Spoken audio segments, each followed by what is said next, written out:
semangat. Kakak lihat tadi waktu Joy, semuanya sukacitanya luar biasa ya kakak-kakak ya. Iya Kak. Nah adik-adik, kita kan mau mulai ibadah nih. Jadi adik-adik harus cepat-cepat duduk. Semuanya harus posisi yang enak, ambil posisi yang enak supaya pas memuji Tuhan enak ya kan kakak-kakak. Iya Kak. Oke, adik-adik. Nah, sebelum kita memulai ibadah kita mau satukan hati kita mau berdoa dulu. Mari kita berdoa. Terima kasih Tuhan, terima kasih Yesus. Kami bersyukur Tuhan buat hari ini. Kami bersyukur Tuhan buat segala kasih-Mu. Kami bersyukur Tuhan buat nafas kehidupan sampai hari ini Tuhan. Kami masih boleh ada Tuhan. Kami masih boleh Tuhan menyembah-Mu, memuji-Mu. Semuanya karena kemurahan-Mu. Bapa yang baik, hari ini kami akan beribadah. Kami mau datang kepadamu Tuhan. Kami mau menyembah Engkau. Hadirlah Engkau Tuhan di ibadah kami. Lawatlah setiap kami Tuhan Yesus. Terima kasih Bapa yang baik. Terima kasih Roh Kudus. Sama-sama kita katakan amin. Oke adik-adik, kita mau katakan hati-hati gunakan. Nah, jadi semua adik-adik yang di rumah harus hati-hati menggunakan tangan, mulut, sama apa kakak? Kaki, sama tubuh juga ya. Oke kita mulai. Lagu kita hati-hati gunakan tanganmu. Sambil bertepuk tangan. Kalau meloncat juga boleh.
ada yang pernah lelah ya bekerja di dalam Tuhan. Amin. Karena bekerja sama Tuhan sangat menyenangkan. Oke, kita masih mau berjalan bersama Tuhan. Kita masih mau senang-senang sama Tuhan. Oke adik-adik, tetap semangat ya, tetap sukacita. Tangan kanan, tangan kiri. Oke adik-adik.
Terima kasih ya Tuhan Yesus. Terima kasih Bapa. Kami bersyukur kepadamu Tuhan, karena Engkau baik dalam kehidupan kami ya Tuhan. Kami bersyukur ada hari ini karena kasih-Mu Bapa. Kami berterima kasih Tuhan. Kami bersyukur Kau dahsyat dan luar biasa ya Tuhan. Berkati adik-adik ya Tuhan yang sedang beribadah di rumah ya Tuhan. Roh-Mu tidak akan pernah berhenti bekerja atas mereka ya Tuhan. Kami percaya Tuhan, Engkau ada bersama mereka di dalam hidup mereka Tuhan. Terima kasih ya Tuhan Yesus. Mari adik-adik kita katakan terima kasih Tuhan.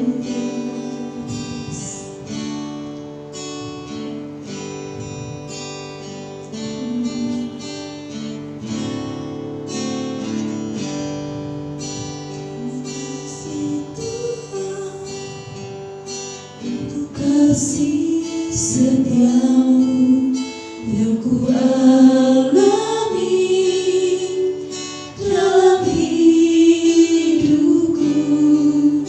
Terima kasih Yesus untuk kebaikan-Mu sepanjang hidup. Katakan terima kasih Tuhan.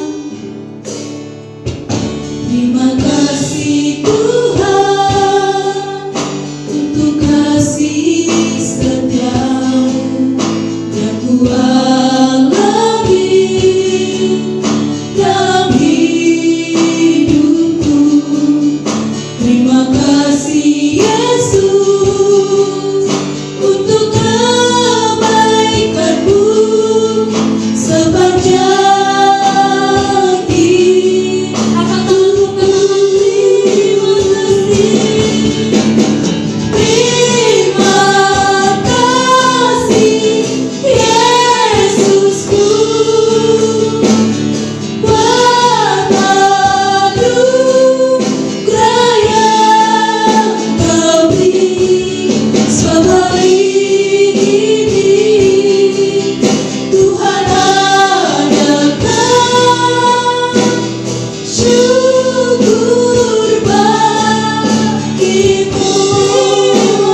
Yesus.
Tuhan.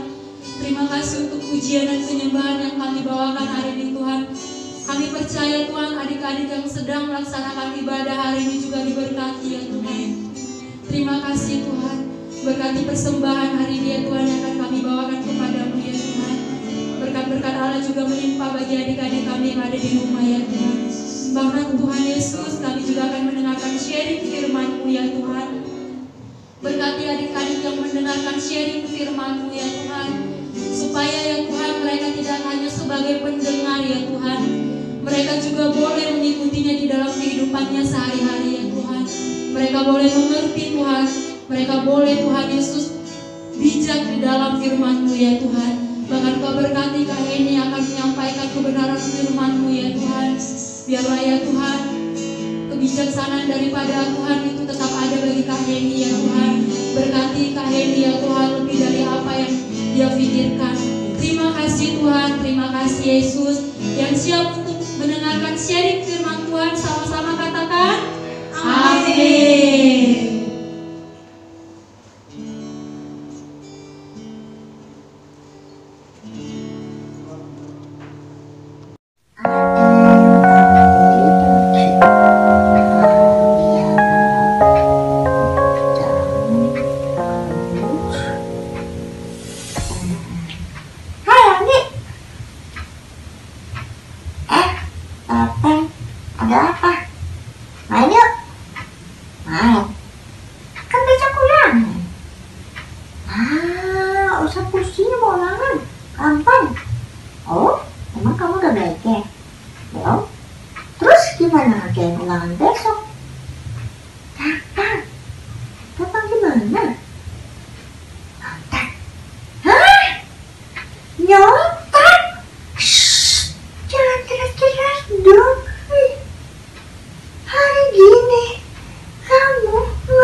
Berbuat baik atau berbuat jahat itu cuma kamu doang dan orang-orang sekitar kamu. Tuhan Yesus juga bisa lihat kamu kalau lagi nonton. Anak sekolah minggu ngajarin orang nonton. Terlalu. Jadi gimana kan? Ya sudah, kamu ikut aja aku sini belajar.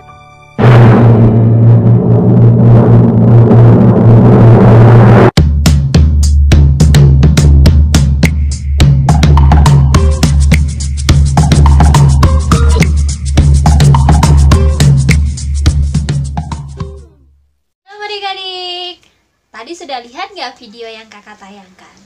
Iya, hari ini kita akan bicara tentang ketaatan.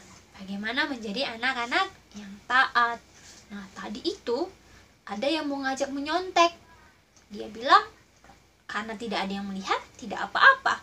Padahal benar ya kata temannya yang satu lagi, Tuhan Yesus kan melihat.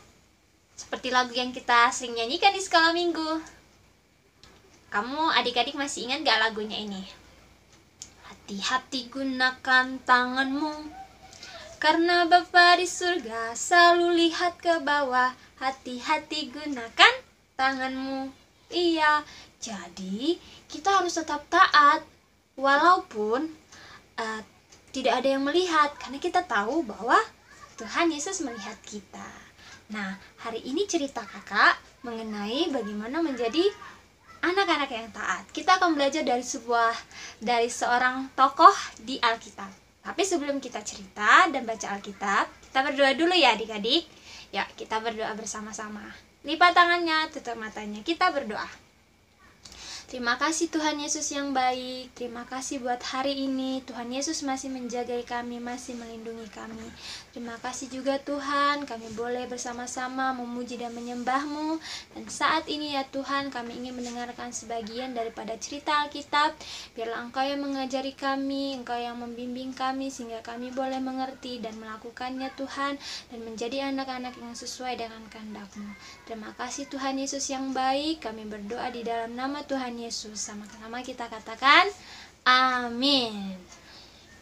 Nah, adik-adik, cerita hari ini kakak ambil dari kitab Kejadian 39 sampai kitab Kejadian 40. Nah, disitu adik-adik akan lihat dia cerita hari ini menceritakan tentang seorang anak yang sangat taat. Nah, dia salah satu dari anak Bapak Yakub, yaitu Yusuf. Benar. Jadi Yusuf adalah anak yang taat. Dia disayangi sama orang tuanya.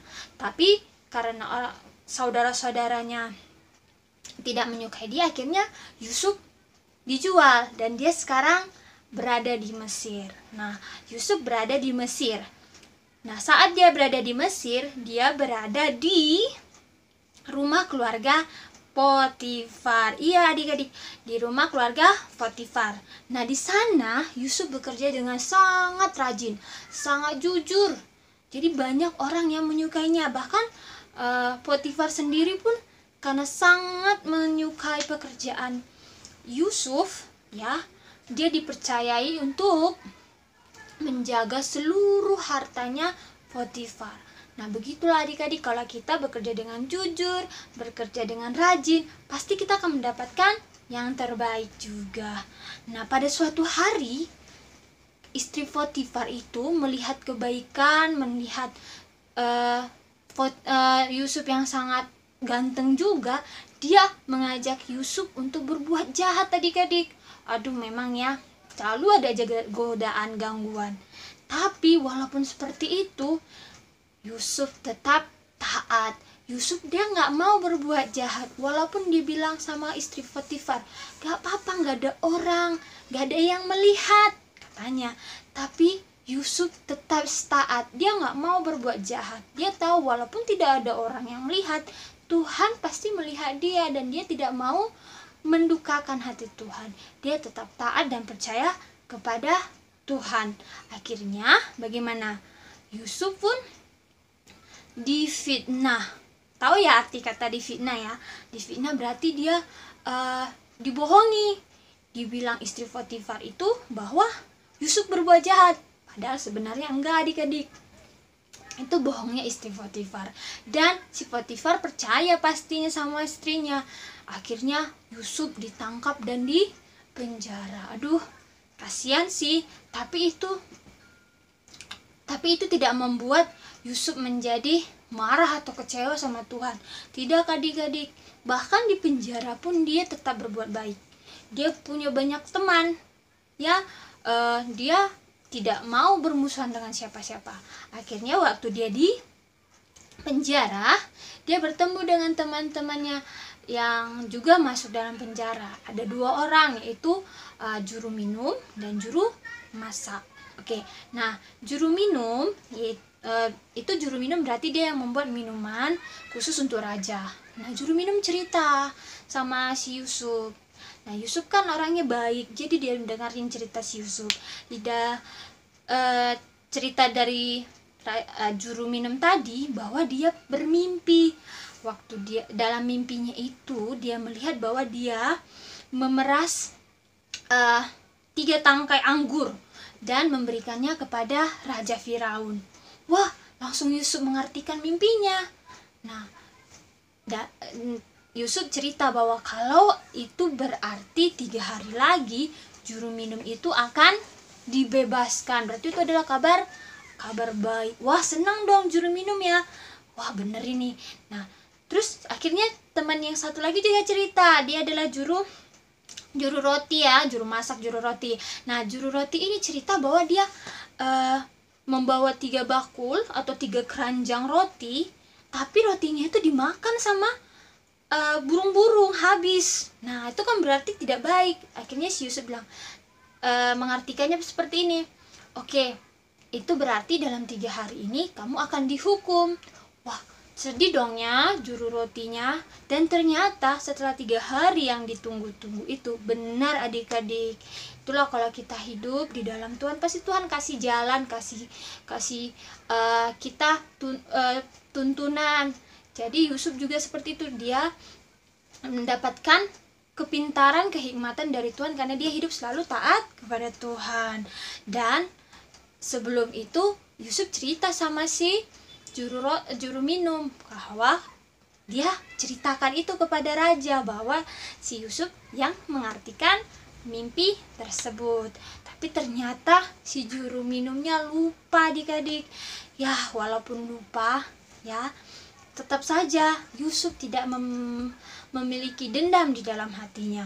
Dia tetap percaya kepada Tuhan, dia tetap taat kepada Tuhan, dia tetap berbuat baik walaupun dia dipenjara dan dilupakan sama teman-temannya, tapi dia tetap berserah kepada Tuhan.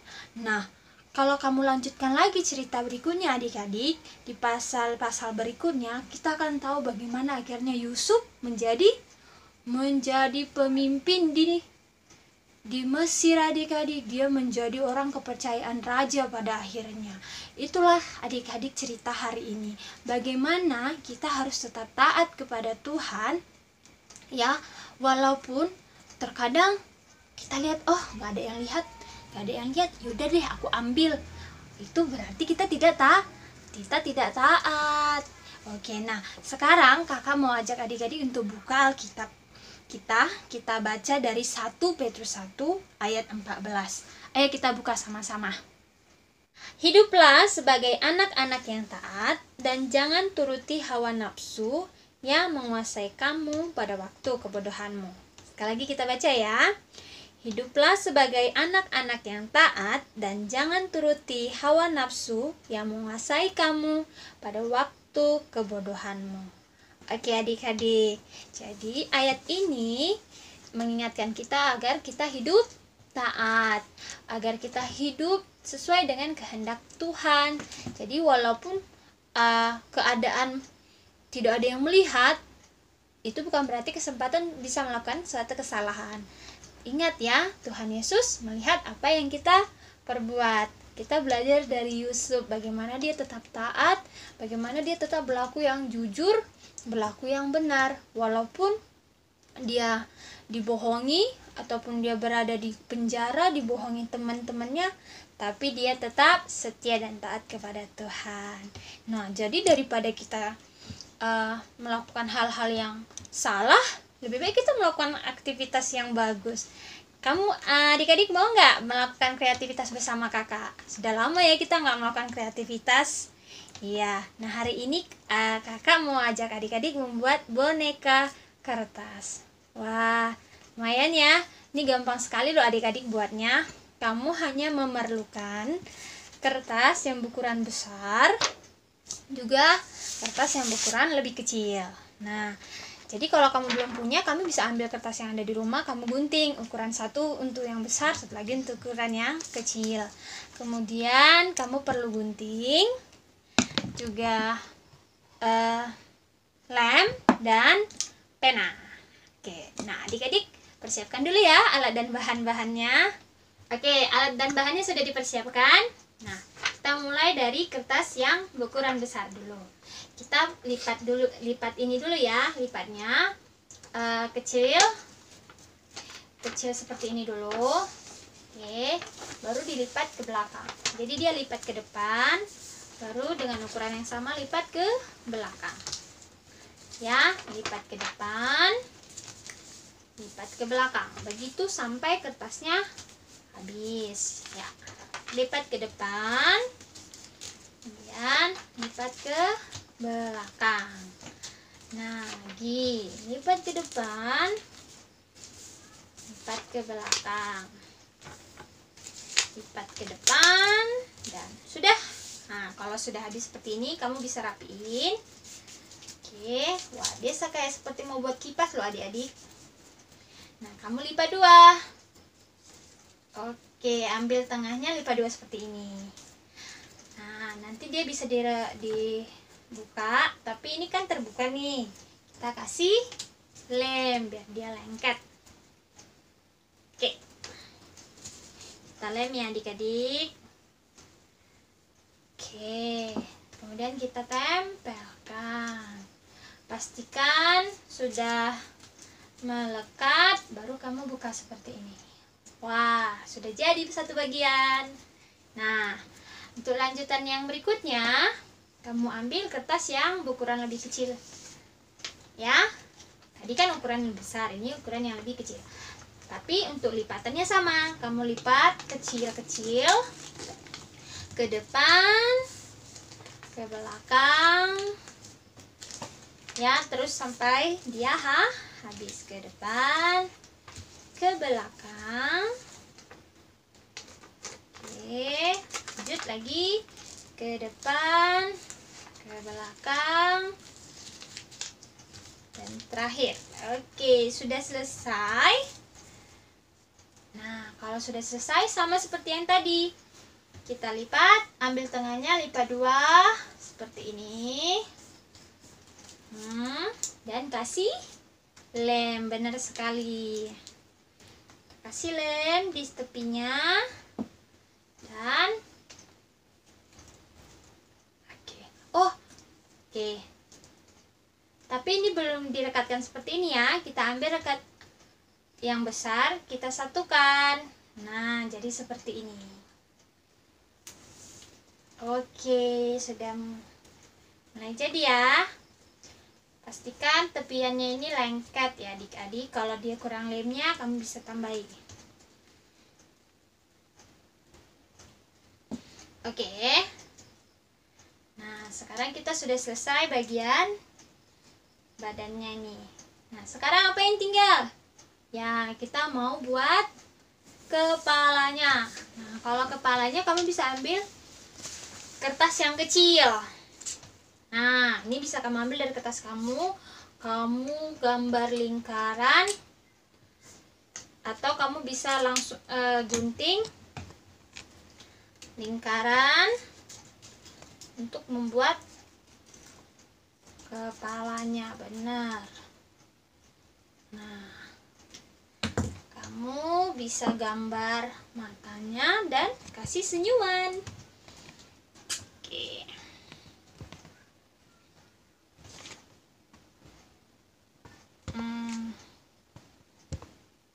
Oke, kasih gambar mata dan senyum. Nah, terus kamu bisa ambil lagi kertas yang lain untuk rambutnya. Iya. Nah, caranya gimana kakak? Kamu tempelkan kepalanya tadi di atas sini.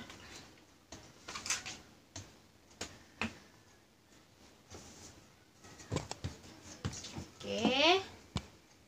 Nah, jadi kamu bisa tinggal gunting rambutnya.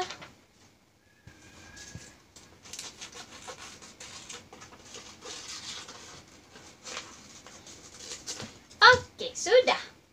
Dan sekarang kita tempelkan bagian kepala ini di bagian badannya. Oke, di sini adik-adik. Tada. Oke, pastikan lengket ya adik-adik. Kalau dia tidak lengket, tambah lagi lemnya. Oke.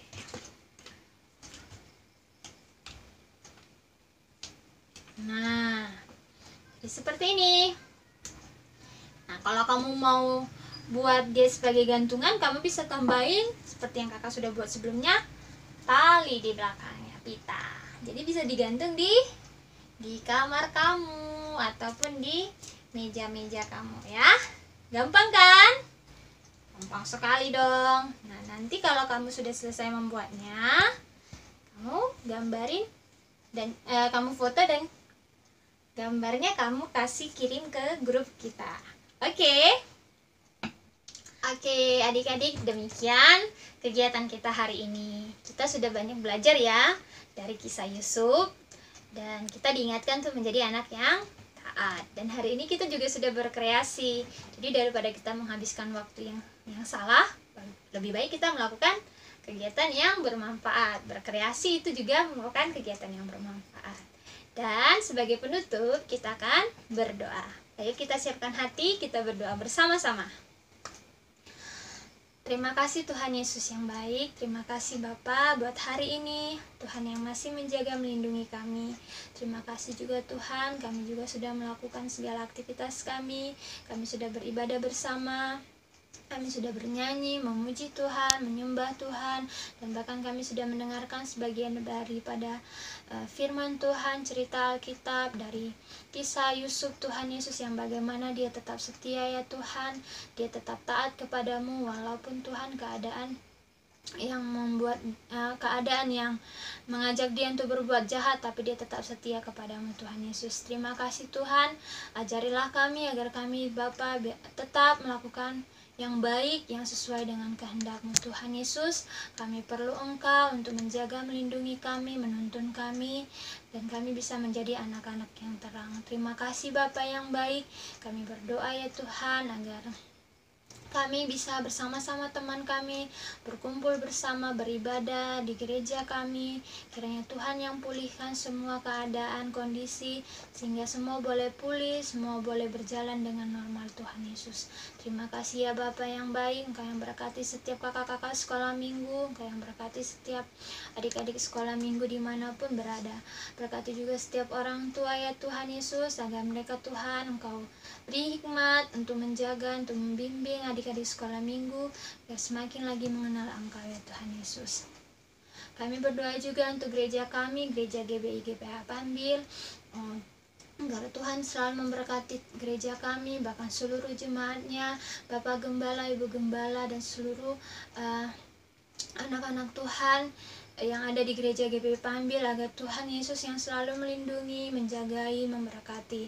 Terima kasih Bapa yang baik. Kami tidak lupa berdoa untuk kota kami, bahkan juga negara kami, agar Tuhan Yesus selalu lindungi kota Batam dan negara Indonesia, agar segera Bapa pulih dari segala kondisi saat ini. Tuhan Yesus, terima kasih Bapa yang baik. Inilah doa kami ya Tuhan, dan kami rindu juga Tuhan Yesus Engkau memberkati kami.